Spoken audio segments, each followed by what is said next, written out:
Hello dear student, मैं सुभाष आनंद, biology lecturer. आज एक नया टॉपिक लेके आया हूँ जो बहुत ज़्यादा इम्पोर्टेंट है बोर्ड एग्ज़ाम के लिए, नीट के लिए, जेट के लिए, हर जगह कहीं पर भी कोई कंपटीशन एग्ज़ाम देंगे उसमें बहुत ज़्यादा यूज़फुल है। ठीक है ना। तो आज अपन एक टेक्निक का डिस्कस करने वाले हैं जो मोलिकुलर बायोलॉजी या बायोटेक्नोलॉजी की बहुत अच्छी टेक्निक है, जिसे पीसीआर के नाम से जाना जाता है। जिसे पीसीआर के नाम से जाना जाता है। ठीक है ना। ये बायोटेक्नोलॉजी के अंदर एक अच्छी टेक्निक है और इसे किस नाम से जाना जाता है? पीसीआर, जिसका फुल फॉर्म होता है polymerase polymerase chain reaction. Chain reaction के नाम से जानते हैं, पॉलीमरेज चेन रिएक्शन। ठीक है ना। पॉलीमरेज चेन रिएक्शन के नाम से जाना जाता है। ठीक है। ये तकनीकी आज के टाइम में बहुत ज़्यादा डेवलप्ड टेक्निक है। इसकी बात करें तो इसको सबसे पहले एक साइंटिस्ट आया था जिसका नाम था कैरी मुलिस। कैरी मुलिस नाम के वैज्ञानिक ने इसको डिस्कस किया था। पीसीआर को सबसे पहले किस वैज्ञानिक ने किया था? कैरी मुलिस ने किया था। ये बात 1983 की है। 1983 की है। इस वैज्ञानिक ने इसको बताया था और इसी टेक्निक के आने के बाद में बायोटेक्नोलॉजी ज़्यादा डेवलप हुई है। और इस वैज्ञानिक को इसकी खोज करने की वजह से, इसको बताने की वजह से उसके 10 साल बाद 1993 के अंदर नोबेल प्राइज मिला था। इसको नोबेल प्राइज मिला था। किसको? कैरी मुलिस को। ठीक है ना। अब मीन्स क्या होता है पॉलीमरेज चेन रिएक्शन का, अपन ये जानने की कोशिश करते हैं। ठीक है। पॉलीमरेज चेन रिएक्शन का मतलब क्या होता है? पॉलीमरेज चेन रिएक्शन का मतलब होता है कोई भी डीएनए है उसका एम्प्लीफिकेशन करना होता है। एम्प्लीफिकेशन। ठीक है ना। एम्प्लीफिकेशन करने के लिए मोस्टली पीसीआर का यूज किया जाता है, या डीएनए का मल्टीफिकेशन भी कर सकते हैं अपन। इसमें एक ही बात है, डीएनए का मल्टीफिकेशन। डीएनए के मल्टीफिकेशन या डीएनए की बहुत सारी कॉपियां बनाने के लिए इस टेक्निक का यूज किया जाता है। कौन सी तकनीकी का? पीसीआर का, या अपन बोल सकते हैं डीएनए के एम्प्लीफिकेशन के लिए पीसीआर का यूज किया जाता है। और ये जो तकनीकी होती है इसमें एक डीएनए मॉलिक्यूल से लाखों में, अरबों में अपन कॉपी बना सकते हैं। एक डीएनए का अगर मॉलिक्यूल है उसे उसकी संख्या बढ़ा सकते हैं। ठीक है ना। तो इसके लिए कुछ अपन बात करें एंजाइम्स की भी रिक्वायरमेंट होती है, या कुछ टूल्स की रिक्वायरमेंट होती है, साधनों की आवश्यकता होती है। क्या क्या साधन इस टेक्निक को करने के लिए अपने को चाहिए होते हैं? तो उसमें सबसे पहले आता है polymerase enzyme. Polymerase polymerase enzyme की बात करते हैं। Polymerase enzyme. ठीक है ना। पॉलीमरेज एंजाइम चाहिए होता है। दूसरी अपन बात करें तो प्राइमर्स की आवश्यकता होती है। 2 प्राइमर्स इसमें चाहिए होते हैं। 2 प्राइमर्स चाहिए होते हैं। और आगे अपन एक बात और करें तो अपने को एक डिजायर्ड डीएनए चाहिए होता है, या वांछित डीएनए चाहिए होता है। वांछित डीएनए चाहिए होता है। ठीक है ना। इसके अलावा और भी जैसे डीएनटीपी। ठीक है ना। डाई न्यूक्लियोटाइड ट्राइफॉस्फेट चाहिए होता है। ठीक है ना। इसके अलावा एक एंजाइम और होता है, अपन ऐसे बोल सकते हैं कि पॉलीमरेज एंजाइम होता है वो mostly Taq polymerase enzyme use किया जाता है। कौन सा enzyme? Taq polymerase enzyme use किया जाता है। Taq polymerase. ठीक है ना। कौन सा एंजाइम यूज किया जाता है? टेक पॉलीमरेज एंजाइम यूज किया जाता है। और ये एंजाइम होता है वो एक बैक्टीरिया से लिया गया है। ये एंजाइम किससे लिया गया है? बैक्टीरिया से लिया गया है। ठीक है ना। जिस बैक्टीरिया का नाम है थर्मस एक्वाटस। थर्मस एक्वाटस बैक्टीरिया के नाम से जाना जाता है। एक्वाटस के नाम से जाना जाता है। ठीक है ना। ये हाई टेम्परेचर पर अपना काम करना या काम कर सकता है। ज़्यादा टेम्परेचर अगर होगा वहाँ पर ये काम कर सकता है। ठीक है ना। इसी वजह से पीसीआर के अंदर डीएनए पॉलीमरेज की जगह टेक पॉलीमरेज एंजाइम लिया गया है। ठीक है ना। कौन सा एंजाइम लिया गया है? टेक पॉलीमरेज एंजाइम लिया गया है। दूसरी अपन बात करें, इस पीसीआर को करने के लिए 3 चरणों की आवश्यकता होती है। अपन बोल सकते हैं कि पीसीआर, एक जो पीसीआर है ना, पीसीआर होता है वो 3 चरणों में चलता है, 3 स्टेप में चलता है। ठीक है ना। याद रखना, पहला जो स्टेप होता है वो डीनेचुरेशन होता है। डीनेचुरेशन। ठीक है ना। आपने कभी पढ़ा होगा डीएनए को तोड़ा जाता है इसमें, या अपन बोल सकते हैं विकृतीकरण। इसका मतलब होता है विकृतीकरण। डीएनए को तोड़ना होता है। दूसरा इसका स्टेप होता है, उसे एनेलिंग के नाम से जानते हैं। एनेलिंग के नाम से जानते हैं। ठीक है ना। और तीसरा जो स्टेप होता है उसे अपन एक्सटेंशन के नाम से जानते हैं। एक्सटेंशन के नाम से जानते हैं एक्सटेंशन, ठीक है ना। 3 स्टेप में ये मोस्टली डीएनए की जो अपन बोल सकते हैं पीसीआर की क्रिया कंप्लीट होती है। सबसे पहला डीनेचुरेशन, दूसरा एनेलिंग और तीसरा एक्सटेंशन होता है, ठीक है ना। अब अपन जानने की कोशिश करते हैं कि ये तीनों चरण चलते किसे हैं। आपने इतना तो पता किया होगा कि पीसीआर मोस्टली किसके लिए किया जाता है, डीएनए का एम्प्लीफिकेशन करने के लिए, या डीएनए की बहुत सारी प्रतिलिपियां, या डीएनए का रेप्लिकेट किया जाता है, ठीक है ना। तो मैंने बोला कि ये मोस्टली कितने चरणों में कंप्लीट होता है, 3 चरणों में होता है। पहला डीनेचुरेशन, एनेलिंग और एक्सटेंशन। ये भी पता है कि पीसीआर की डिस्कवरी सबसे पहले कैरीमुलिस नामक वैज्ञानिक ने 1983 में की थी, और 1993 में उसको नोबेल प्राइज दिया गया था। तो इसके लिए कुछ साधनों की बात की। साधन के अंदर कौन कौन सा होता है, पॉलीमरेज एंजाइम होता है, 2 प्राइमर की आवश्यकता होती है। प्राइमर मोस्टली आप जानते होंगे, आपने देखा सुना भी होगा कि प्राइमर ऐसे बोल सकते हैं 8 से 10 या 10-12 न्यूक्लियोटाइड का एक क्रम होता है, ठीक है ना, जो डीएनए के जस्ट अपोजिट क्षार युग्म होते हैं, ठीक है। अब अपन बात करते हैं कि इस क्रिया के अंदर 3 चरण चलते कैसे हैं, ठीक है। पीसीआर के तीनों जो चरण है, इसको स्क्रीनशॉट ले लीजिएगा, यहाँ से बहुत अच्छे अच्छे क्वेश्चन बनते हैं। चलो अब अपन डिस्कस करते हैं पीसीआर के जो स्टेप होते हैं वो कैसे कैसे चलते हैं। पीसीआर के स्टेप का डिस्कस करेंगे, ये कितने स्टेप में चलता है, किस तरह से चलता है।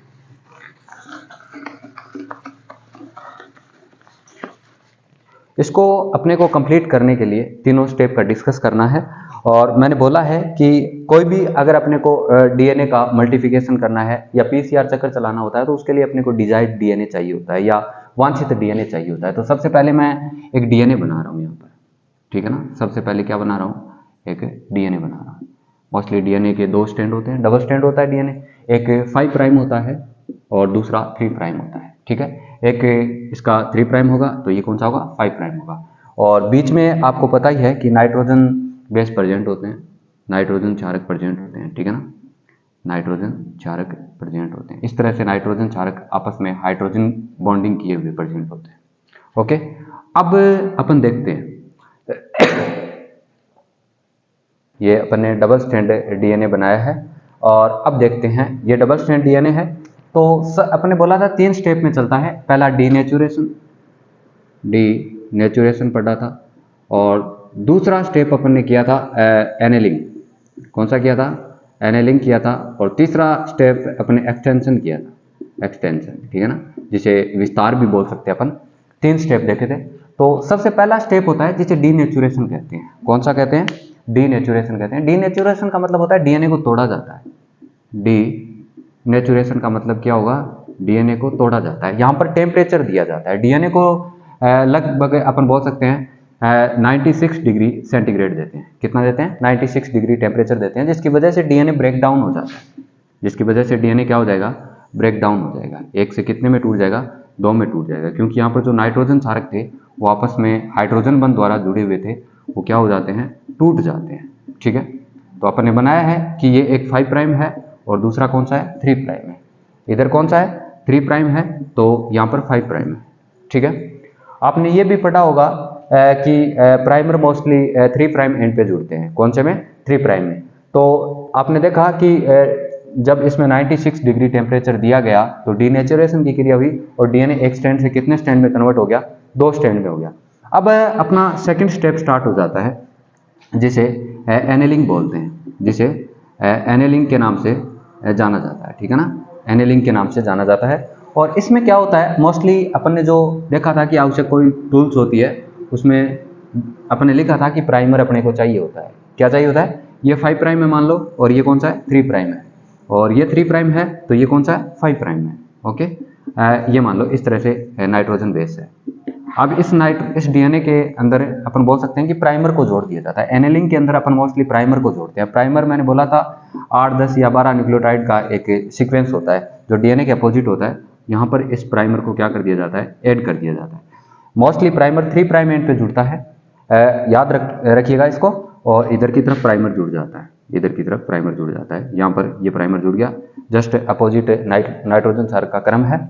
इसके बाद में जो अपन बोल सकते हैं क्रिया स्टार्ट होती है एक्सटेंशन की, ठीक है ना, विस्तार की होती है।